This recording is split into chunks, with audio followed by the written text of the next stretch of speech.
New tyres don't come cheap, especially अगर आपके पास एक हाई एंड गाड़ी है। तो अगर आपके टायर में कट लग जाता है, टायर बर्स्ट हो जाता है या एक बल्ज आ जाता है, तो इंश्योरेंस कंपनी की कोई भी लायबिलिटी नहीं बनेगी उस टायर के ऊपर, अनलेस आपके पास एक डेडिकेटेड टायर कवर हो।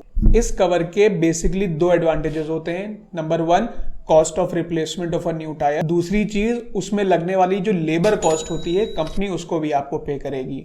ये एक अच्छा एड ऑन कवर हो सकता है आपकी गाड़ी के लिए, depending on your usage and the budget. लेकिन ये कवर लेने से पहले इन चीजों का ध्यान रखें, वरना क्लेम रिजेक्ट हो सकता है। Number one, tyre puncture service. Number two, improper storage of tyre.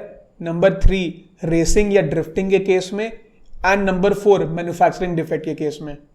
So I hope you found this reel informative. ऐसे और वीडियोस के लिए हमें फॉलो करें।